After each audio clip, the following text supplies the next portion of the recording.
Greetings and welcome to another edition of The Great Goddess.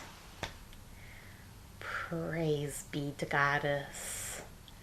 Praise be to Goddess. Well,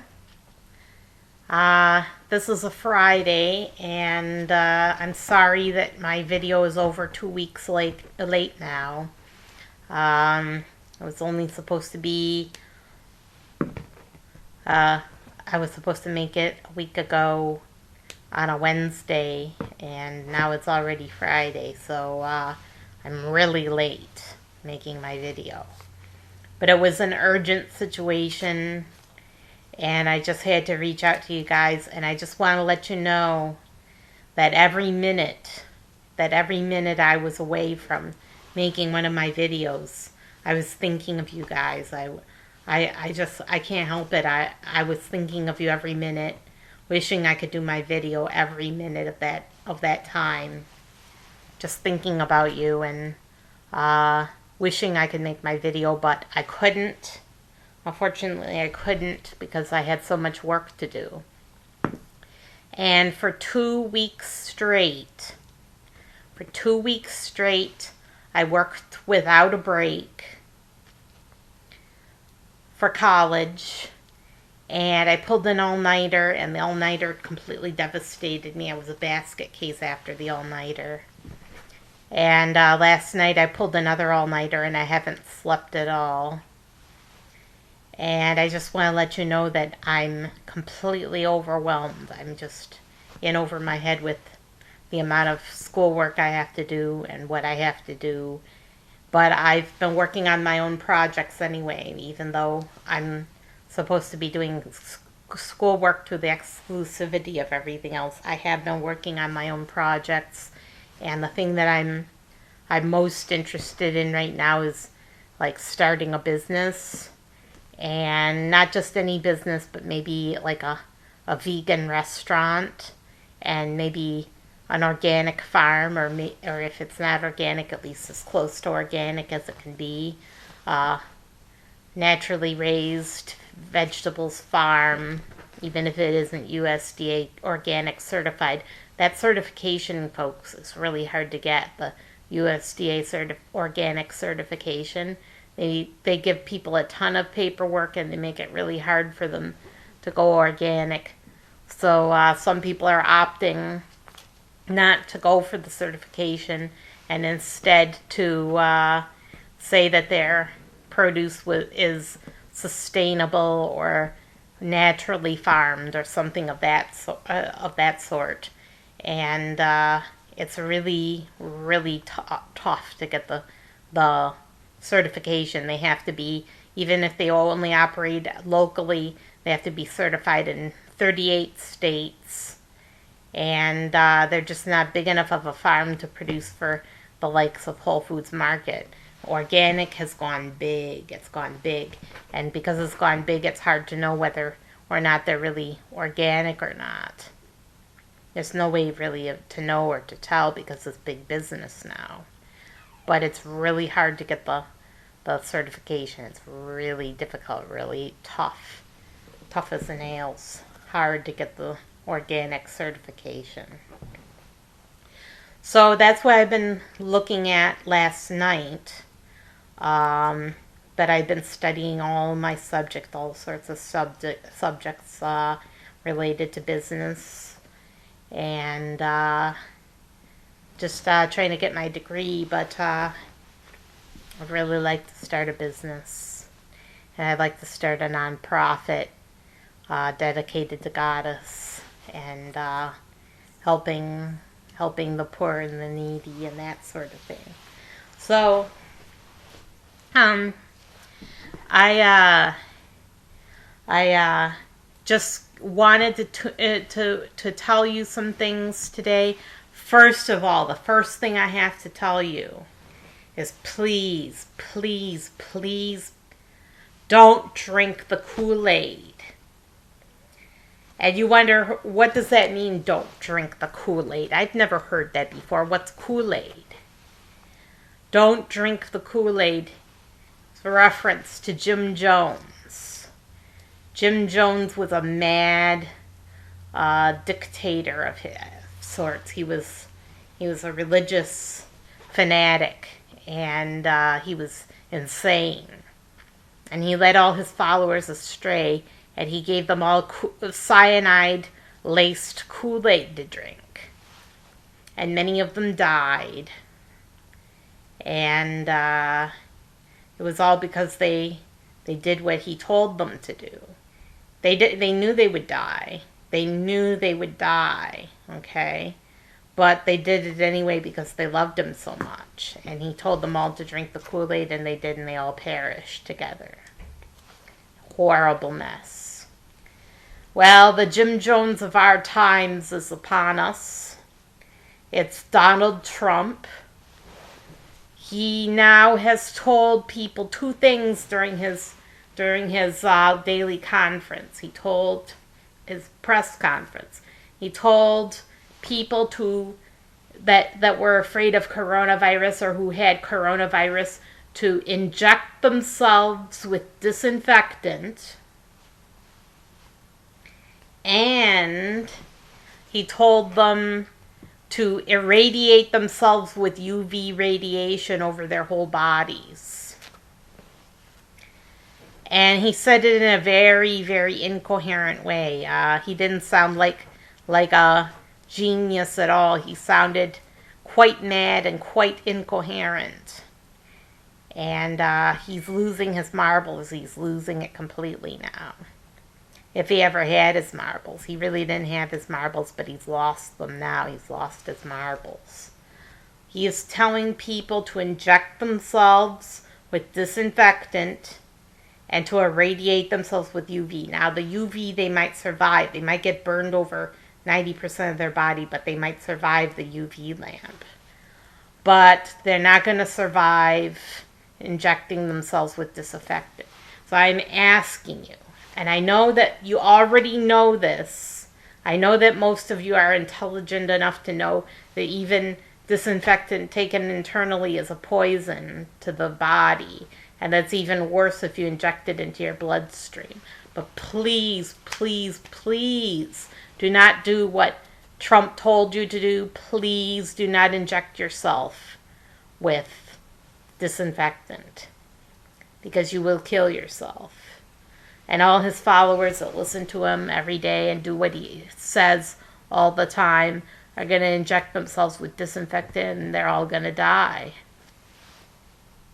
It's a terrible thing. It's terrible. And he knows that some of his followers are, mentally challenged. There are mentally challenged people among his followers. And he's killing them now. He's killing them. He's killing the golden goose now. He's killing the people that voted for him. So the Jim Jones of our time is a mad dictator, and he's trying to kill his followers. That's really bad.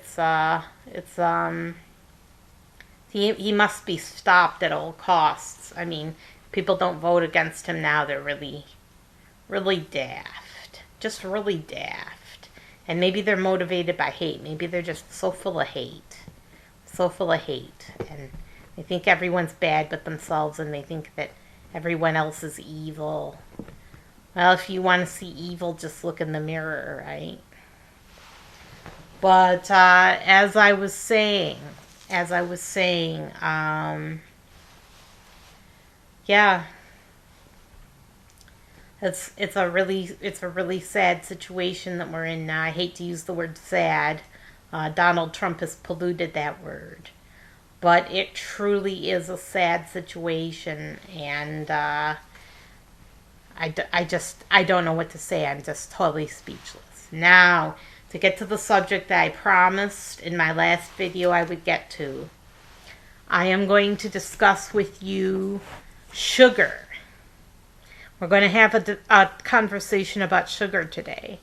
Now, sugar Affects everyone differently because we're all human beings. We all have different metabolisms. We all have different bodies. So sugar affects us all differently. But there's certain people who should never, never, never have sugar. Okay? And we're just having a heart-to-heart now.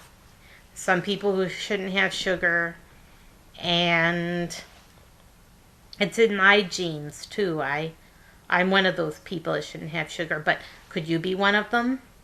And do you know if you're one of them? Do you know like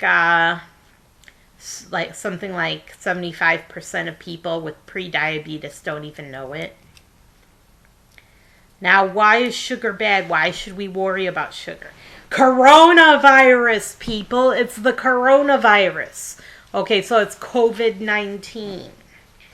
The disease, the virus that causes coronavirus or whatever, or the coronavirus that causes COVID-19, whichever. They've made this up. But originally, it was just a way of referencing the virus. And sugar has been proven in laboratory studies to weaken the immune system. Yes, sugar weakens the immune system, and it just causes immune cells to explode. And this has been known as far back as the 1970s.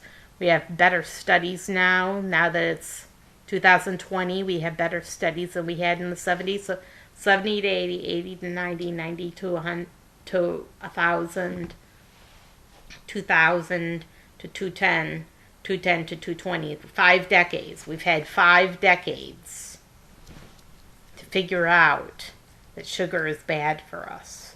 And boy, have we ever. But the main thing to keep in mind right now is that sugar can damage immune cells. It damages your immune system. So you don't want sugar right now. Sugar's okay some other time, or someplace else, or some other time and place. But not this day. Not this day. Today we fight. You know, Lord of the Rings. Not on this day.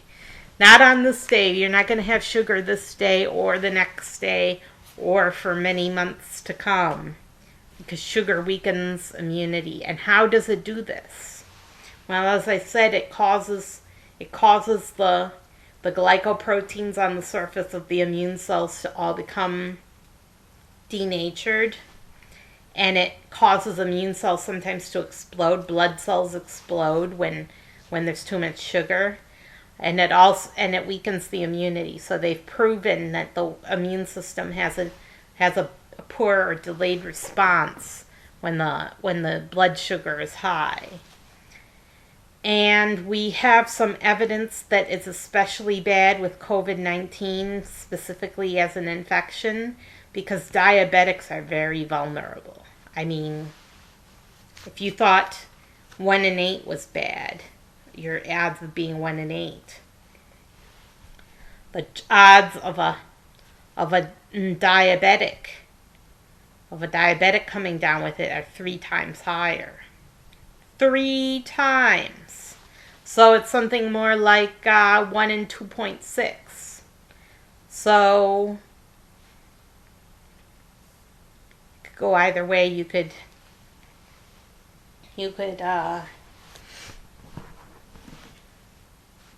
die of it or not, but it's killing the elderly in droves because so many of them have diabetes. It's become an epidemic in our country. And sugar is hiding out in all sorts of foods. It hides in everything. But sugar weakens the immune system. And diabetics are especially vulnerable to COVID-19 because they have sugar in the blood. And so if you want to survive the coronavirus epidemic, I do recommend that you not have sugar. Now, I promised you we'd have a heart-to-heart, and here's our heart-to-heart. It's not just sugar. It's also complex carbohydrates. Yes, those wonderful complex carbs that are so good for us are full of sugar. All they are is millions of sugar molecules all linked together to form long chains. And our bodies are designed by nature to be supremely adapted to break down these complex carbohydrates and utilize them for instant energy. In fact, our bodies are designed in such a way by nature that we really can't survive without complex carbohydrates. But complex carbohydrates, guess what? They break down into sugar. Now, what's wrong with a kernel of wheat? What's the problem with a kernel of wheat? Is a kernel of wheat so bad? Well, no. But when you take it and grind it up into flour as fine as powder, when you grind it into flour as fine as powder, it goes boom, boom, like that, and it instantly gets absorbed. And especially when it's mixed with water and kneaded and fermented with modern yeast and baked at a high temperature into a loaf, it just goes boom like that, and it raises your blood sugar faster. Bread raises your blood sugar faster than pure table sugar.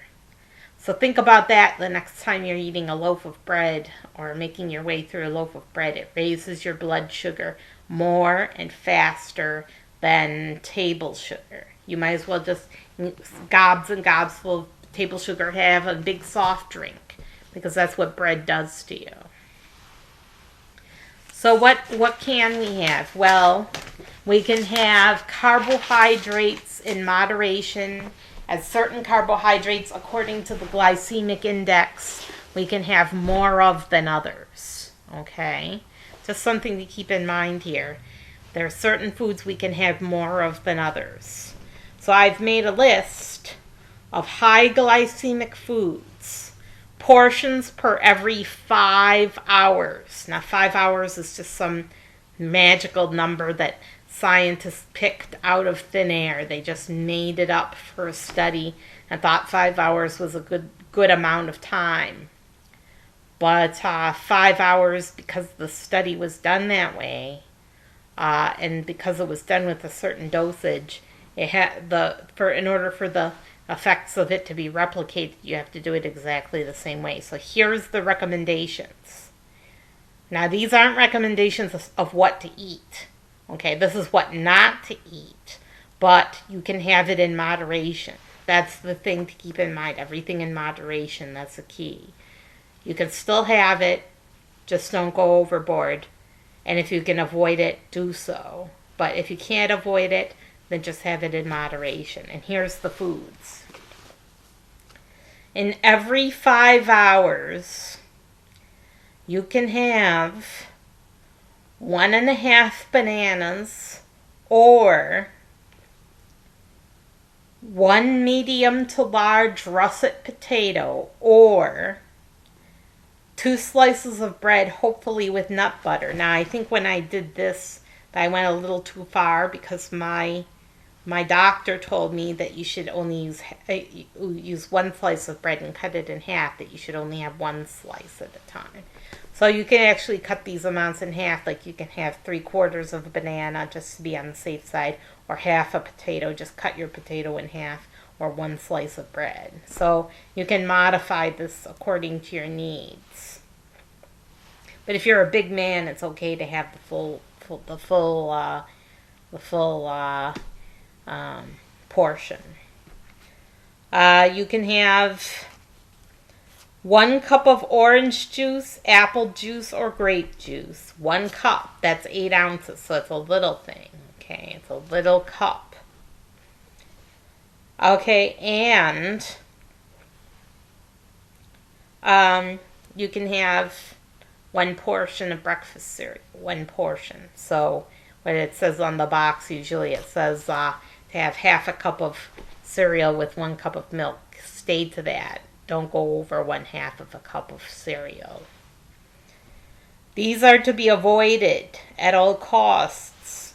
Soda, sports drinks, Energy drinks and sweetened tea or coffee are not recommended. No ice cream, shakes, cookies, cakes, pie, or pastries. And pastries includes donuts, folks. Just remember that donuts are a type of pastry. Here's what you can have. You can have larger portions of, and this is according to the glycemic index, spaghetti, white or whole wheat, no more than 1.5 cups. Okay, so that's half a bowl. It's about this much. Or, so forget what your nana told you about having a big plate full of pasta and manja and eat more and more. Just keep it to the size of 1.5 fists.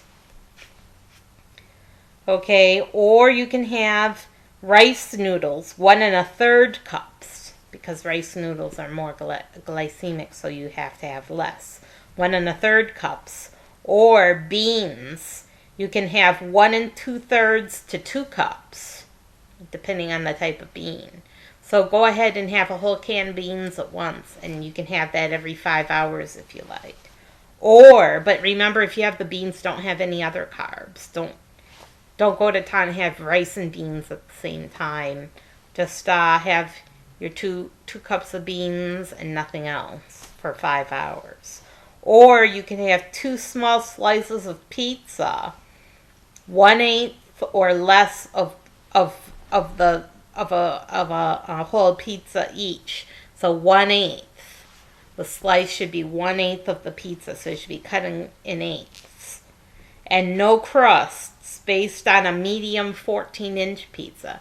We're not going to town with a large pizza here. If you get a large pizza, only have 1 slice. But if it's a medium-sized pizza, you can have two small slices. Okay, and that's it for that. Now, I actually have a recipe for you that I grabbed online real quick. And I had to modify this. I had to modify this recipe because I wasn't really satisfied with it. It's a oilless baked tofu, and you can always add a little bit of oil, but it's really not necessary because tofu is actually full of oil. Even right out of the package when it's just packed in water, it naturally contains oil, so you really don't have to add any. So here's what you do. You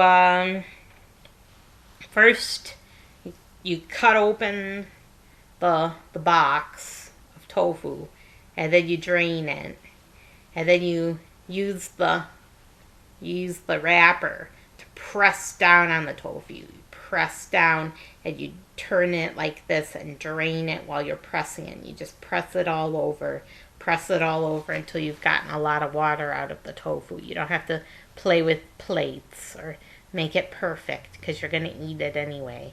Just press the water out of it and get on with your recipe. So then once the water's pressed out of it and drained off, cut into cubes. And then if you like, once you've cut it into cubes, you can drain it again and press it and drain it again. Just press some of the moisture out with your fingers and drain it again because you want to get the tofu as dry as possible. Then you spread the cubes of extra firm tofu on a parchment-lined baking sheet. And before you do this step, you can actually sprinkle some soy sauce on it while it's still in its package and shake it around so that it gets all evenly distributed and gets covered with soy sauce, and that'll make it tastier. Bake at 450 degrees for 30 to 40 minutes, depending on how hot your oven is. And this is where I modified it because the cooking time wasn't to my liking. I guess I have a oven that's sort of on the cold side. But I modified it to 450 for 30 to 40 minutes. But if that's too long for your oven, You can certainly shorten it to 20 minutes and it'll turn out just fine, depending on desired level of crunchiness. And then go ahead and use it in your recipes, like a stir fry. So that's it for this week. I hope that the sun rises on you and sees you well. I hope that you don't give in to peer pressure. I hope that you don't follow the crowd, that you listen to, that follow the beat of a different drum. And I hope that you survive this. I hope you survive COVID-19. I'm Sarah Jane Alphawolf signing off. Have a terrific week and stay out of trouble and stay safe.